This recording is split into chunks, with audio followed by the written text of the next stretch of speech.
Good morning, everybody. This is Michelle with Creative Operation, and I have a tutorial for you. I made these cute little repurposed perpetual calendars from some dollar store perpetual calendars that I had found, and I wanted to just kind of share how I did it. Now, I did a couple different styles. Let me kind of show you what it looks like, all completely finished. But basically what I did was I tore off the backs of the perpetual calendars, and I have one I'm going to share with you and show you how I did it. And then I made my own back for it, and I'm doing this for a friend who has a wonderful breakfast place in my hometown, and she has a kind of a bee-themed restaurant, and so she has a little a retail corner where she has some bee-themed merchandise, and she asked me if I would make a couple things. So I thought, well, this would be a kind of a cute project. So I got my bee-themed paper out and I created this, and I just thought it turned out really cute. I used little flowers that I purchased from, I want to say, Hobby Lobby, and these cute little stickers here, and the paper is Echo Park, and I forgot what it's called. Let me double check. It's called Be Happy. So I had some scraps and I thought, well, I'll do that. So it's a perpetual calendar. So it has the blocks here. And then on the back, this one is plain. So this could just sit on a desk or, on your kitchen counter or whatever, and just be a cute little calendar. Just adorable. So this one here, I did the same thing. I tore the back off. I made a new one. This back is 4x4, in case I didn't think I said that. But anyway, did kind of the same thing. I just used some scraps of paper and decorated it. I had some of these little dots that I thought would be cute, so I just kind of used those. And then on the back of this one, I decided, oops, and all my blocks are falling out. I decided to make a pen and pad holder, so this could be kind of a multi-purpose thing. So I'm going to show you how to do this. This is all in one as far as the pen and pad holder.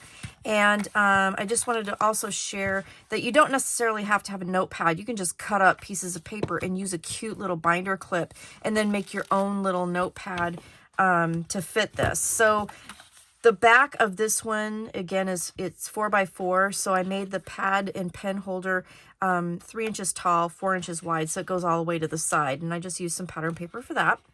And then you can just put, your blocks in here. And there you go. So there is your project. So let us make one. Let me show you what I started off with. Now, these here were different ones that I had found. And they didn't have, they had like a small backing on it. This one here has a cute backing on it. So, I mean, if you bought this for $1.25, I mean, it would actually be really cute to have. But I want to tear this off. I want to make my own. And then I have an idea to use the back of this for something else. So I'm going to repurpose it in a couple ways. That tutorial is to come. But basically, this is what I started off with, $1.25. And I'll unwrap that. And then let's take the blocks out, put those off to the side. So this is what I started off with. So in order to cover this, I basically had to tear it apart. Now let's make sure, yep, I can do that. On camera, they're literally just glued on, so they come apart really quick. I'm going to save this and put it off to the side because, again, I'm going to use that for something else. So then you just have to clean it up a little bit. So I kind of tore off some of this excess paper, and you may need to use like a little X-Acto knife or something to trim up the edges. So I'm going to grab that and my mat here, and I'm just going to go along and just kind of clean that up. And this one is painted black. So if I do kind of mess up the black, I can always get a Sharpie and then just kind of, recover it. On the brown ones, I used Distress ink and then just ran it around. I'm using this file, and I'm just kind of trying to make sure everything's all nice and smooth here. Okay. And make sure that it's all cleaned up. Look at it from the inside. It looks pretty darn good. So I'm going to set that off to the side as well. This This is a file that I've had forever. It's from Memory Makers, and I've had it, you can tell I've had it for years, but it still works really well, so I use it a lot. Okay, so then the next thing I did was I went in my scraps and I found this piece of chipboard, and I am making them 4 inches wide, but you can make them as tall as you want. I've made some as 6 inches, this one is 5 inches, and then these here are 4 inches. So however tall you want to do it, I'm just going to use the 5-inch piece. We're going to cover it just like we cover a regular piece of chipboard for a photo album, and I'll just show you that real quick. So I have my 4 by 5 piece of chipboard, and then I'm going to get a piece of cardstock that's 1 inch bigger on all 4 sides. So this is 6 by 7.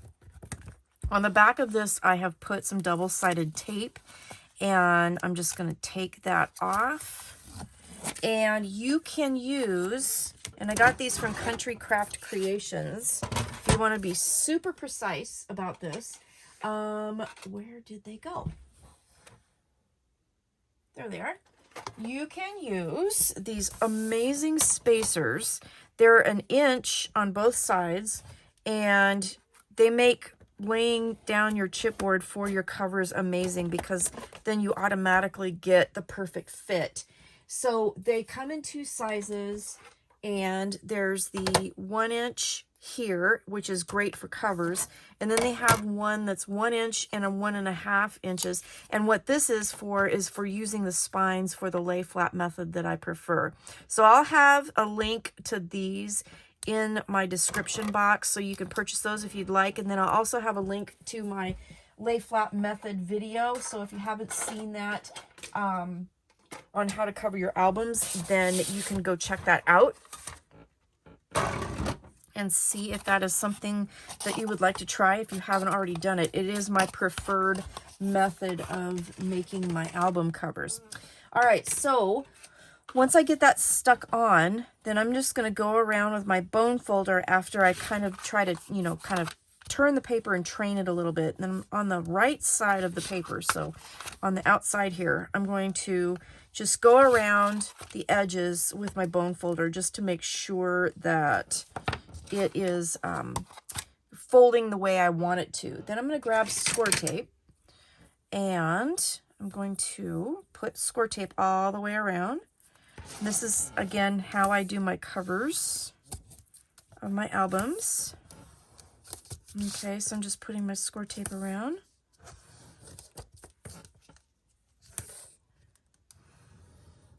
Like so.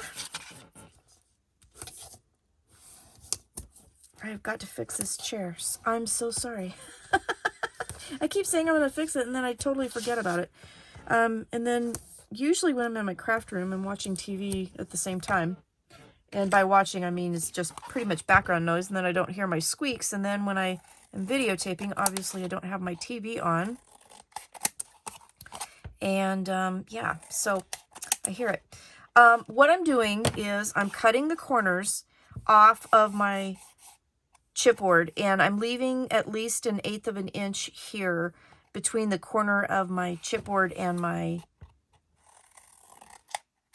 corner of my cardstock. The reason I'm doing that is because then it'll wrap the cardstock. Now, because this is a smaller project, I went ahead and just cut them off at the 45 degree, but you can also use a tool and put it down and then use your X-Acto knife to kind of cut along that line too. So however you want to do it. Sometimes on simple projects like this, I just go ahead and cut them off with my scissors. If I'm doing my books, I usually use my tool, so it works out pretty good. All right, so I'm going to take that off, and then I'm going to grab my art glitter glue here, and I'm going to put a little bit on the top and the bottom, just at the bottom.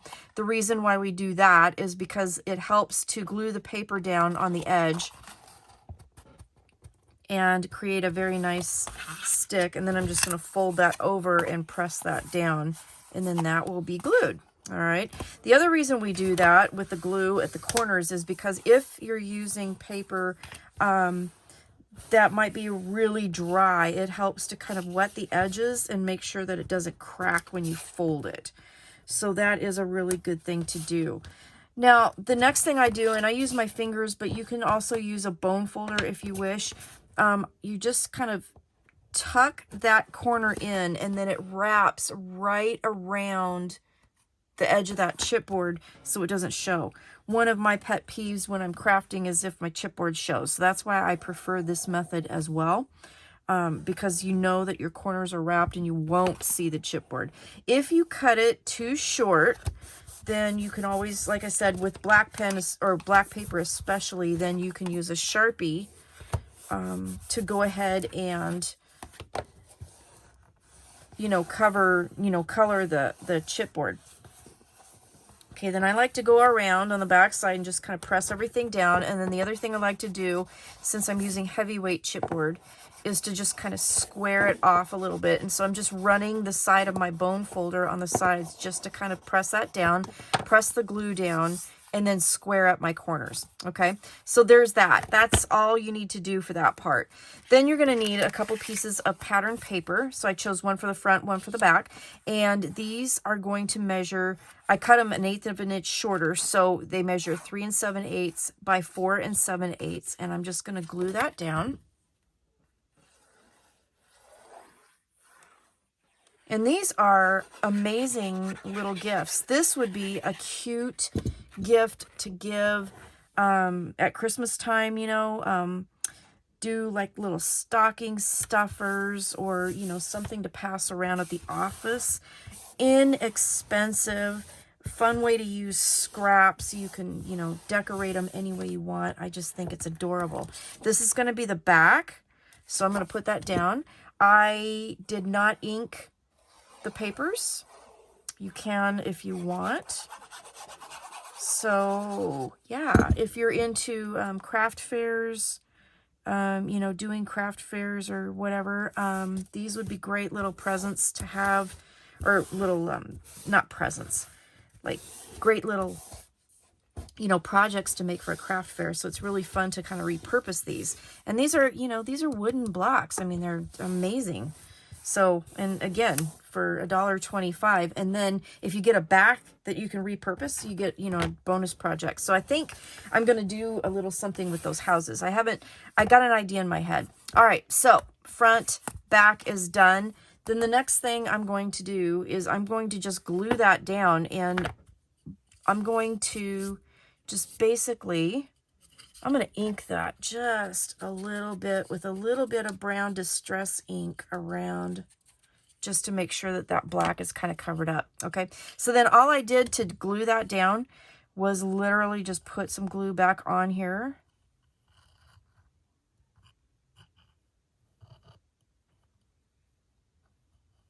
Okay, on all the sides. And then I'm going to hold this straight up, and I'm going to center this. I'm going to use my guide here, and it's about 5/8 inch in on the sides. And then I'm just going to press that down. Okay, so it's squared because I've got it setting down on my table. I've got it right to the bottom. Okay, then I'm just going to hold that down for a minute till it catches. Art glitter glue does dry fairly fast. I'm going to use my little sponge here to just kind of wipe up the edges a little bit. Okay. And then once that catches, I'm just going to set this to the side and let that dry. So then what I did was I decided on this one, I'm going to make the back pocket for the pen holder. So it's an all-in-one notepad pen holder setup. So I grabbed a piece of paper, and this is how I did every single one of them that I did. That's 10.5 by 4. Okay, 10.5 by 4. Put the 10.5 at the top. Score at half, 1, 1.5, 2, 6, and 6.5. Okay, I'll go through that again real quick. 10.5 at the top. Score at half, 1, 1.5, 2, 6, and 6.5.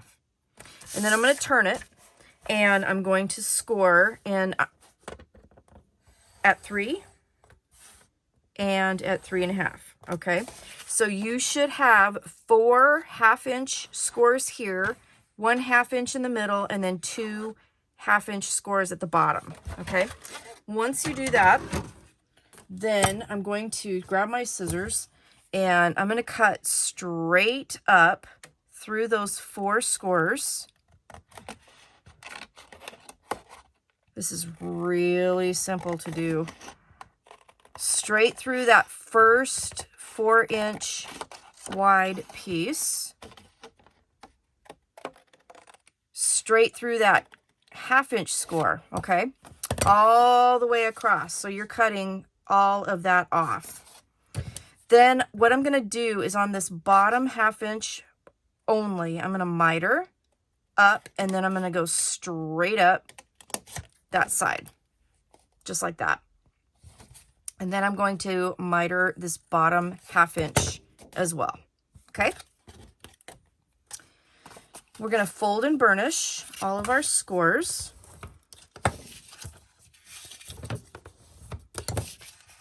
This is going to create an all-in-one pen holder. Your pen won't fall down into the little slot for your notepad. You're going to have a 3.5-inch section for a notepad. So you can find little 3x5 notepads at your local office store. You can find them in packs of, you know, multiple packs. I think they come in like 8 at mine, 6 or 8.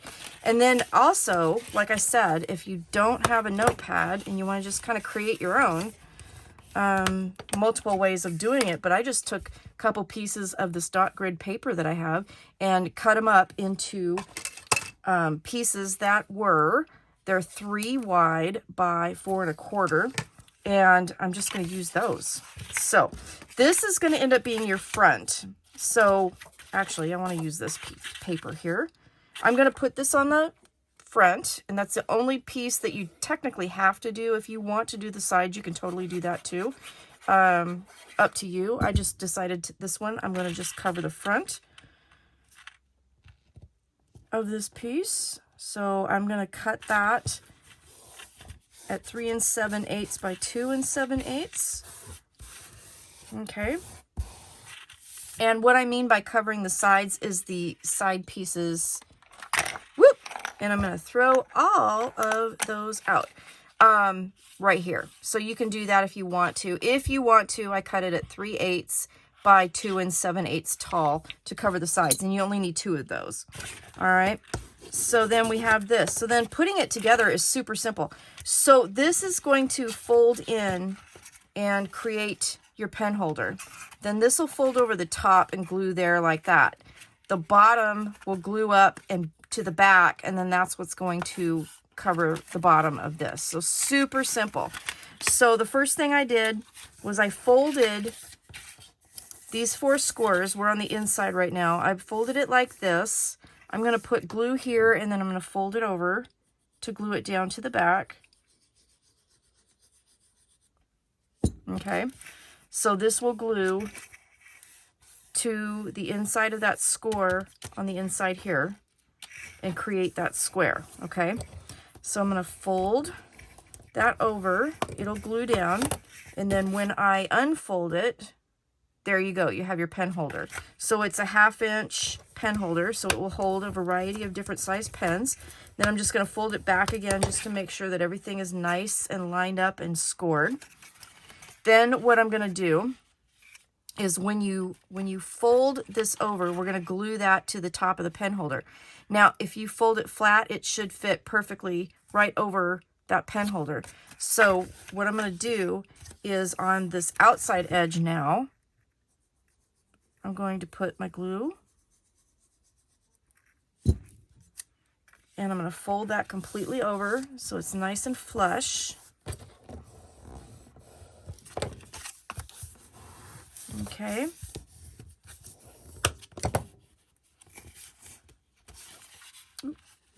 Make sure it's straight, though. You should make sure it's straight.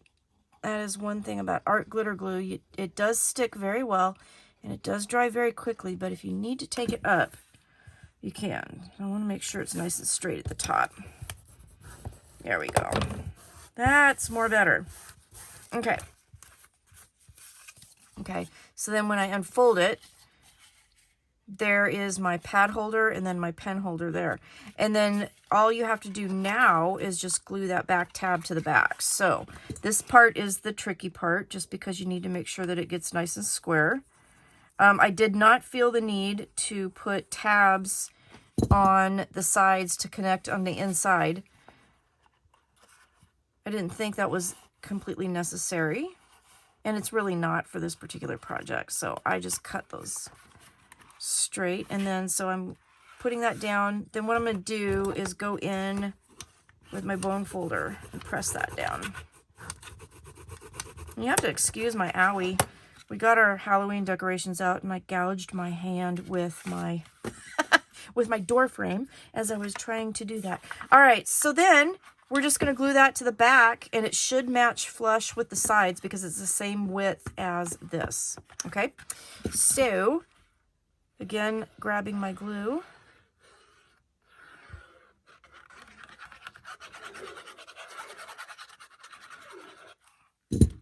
And then I'm going to set this up so it's nice and square on the bottom. And then I'm just going to put that on the back. Make sure it's pressed down nice and straight. Everything is good. Like so. And then I'm going to go in with my bone folder and then just kind of make sure that everything sticks down. Like so. And voila, you have a notepad holder on the back of your little calendar. So there's for your pen, there's for your little notepad, okay, just like that. And then you have your cute little, and I realize that's not the date, but there you go, your cute little notepad holder, and then you can decorate the front and or the back any way you want. So like for example, on this one, I added one of the die cuts that I had with the collection, popped it up with a little bit of foam tape, added these bee stickers and these flowers around, put a bee on the side too. Super cute. On the back, I left this one plain. On this one here, again, this is a die cut, but I just glued it straight to the back. I added some of the dots. I added a couple little bees. And then on the back of this, I added another of the cut-aparts on the back. So you can do whatever you want. So that is my tutorial, you guys. This is my repurposed calendar, Perpetual calendar, dollar store creation that I repurposed. And they just turned out really cute. So thanks for watching. And when I end up repurposing this guy, I will bring you a look-see and maybe a tutorial on what I ended up doing with this, but I do have a couple ideas. All right, so thanks for watching. Have a great day, and I will see you again soon with more tutorials and fun things. Stay crafty. Bye-bye.